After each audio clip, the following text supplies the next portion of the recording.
Good morning. That was fun listening to from backstage. Good morning, everyone.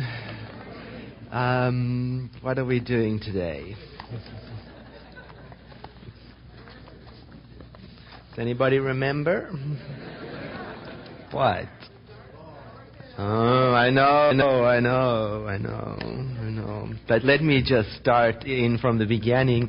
Our topics for June and also July, I forgot to mention that, it was 2 months long, are taken from this book, The Essential Ernest Holmes, which is the collected writings of our founder, Ernest Holmes. And so we've been going along with these topics, looking into the working of this mind that created the science of mind philosophy. And we've got to this topic, the power responds to all alike. That's where we left off last week. And so I've got a lot of thinking going on around that. A lot of thinking. The power. Power is another word for the laws that govern the universe. The law is another word for the rules, the spiritual rules that govern the universe. And the idea is today, the rules are the same for everybody, all of the time. That's where we left off, okay? So I've been thinking about this, and in my opinion, to really understand this subject, I have to step way back into something that a very famous rabbi said when he was asked about the spiritual rules that govern the universe. And he said this. He said, love God with all of your heart and with all of your mind and with all of your understanding. This is the first and the greatest commandment, rule. Why would he say it's the first and the greatest commandment? Well, the way I see it is because when we take that rule into our life, we take that commandment, when we live by it, it has the power to change all the other rules, to transform all other commandments so that they are no longer strict moral codes that are used to control people, and instead what they become are merely an explanation of how things work.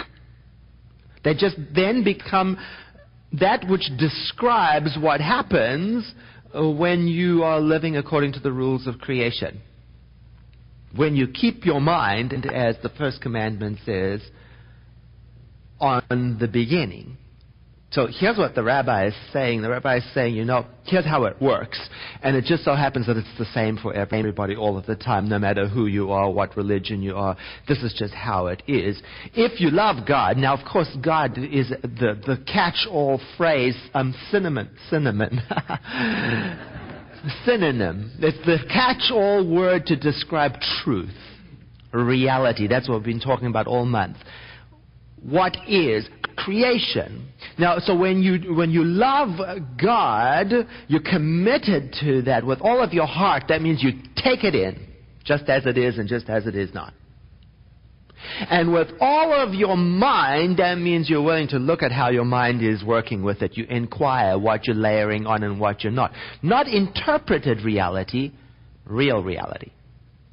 And with all of your understanding, that you rise above all your layered opinions and ideas, you don't make up stories so much, and you love reality, you love God.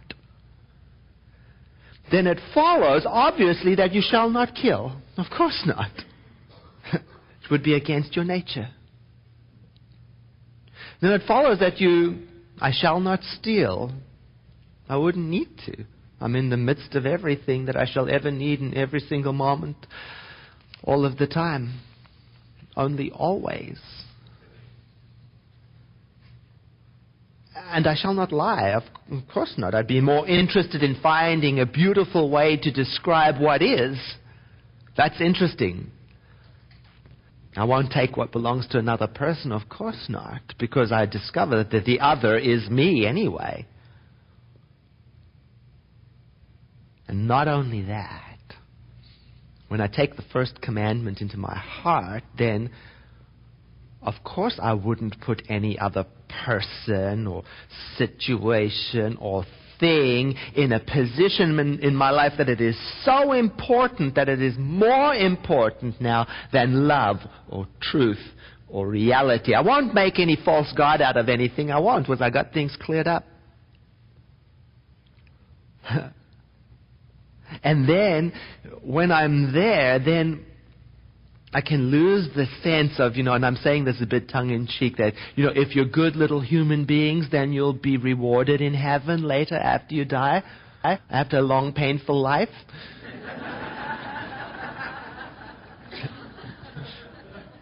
And instead, maybe there's another idea to consider. Well, it's just like this. Here's how the power responds. There are natural consequences to everything. That's just how it is. And the consequence I'm interested in now is the consequence of keeping my attention on reality. Not interpreted reality, on what is truth. Just as it is.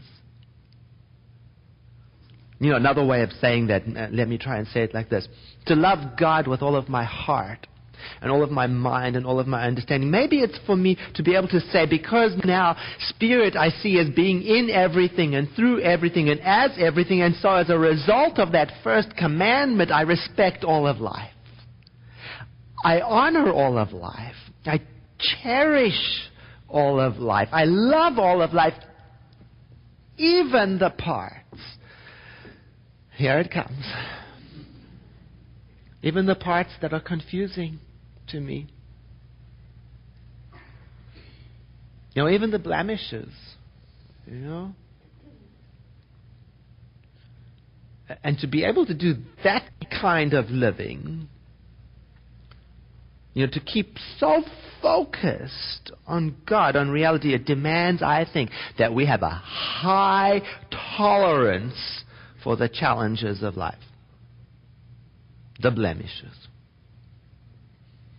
and an appreciation of the many mysterious forms that Spirit comes to us every single day. You probably know what I mean. I think, if you've ever had any kind of tragedy in your life, or unjust treatment, or disappointment, or a failed project, or a relationship that went bad, or a lost dream, the blemishes in life. Oh, not even the blemishes, the scars of life, You know what I mean. And I know I'm supposed to know better. I know I am, but from time to time, I find myself thinking that Spirit is trying to see how far it can go with me. Do you know what I mean? I can see why people would make up the story to contain this, that they are being tested. I know I'm supposed to know better, but sometimes I think I am on an obstacle course. And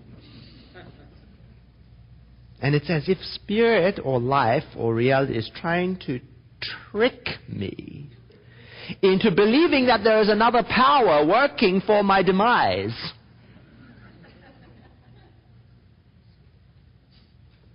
So I imagine sometimes, as if Spirit were a person, which I know the endless ground of all being, the power, the mind of creation is not a person, I know that. But if Spirit were a person, it would wake up in the morning and go, I think today I will show up in Edward's life as a flat tire.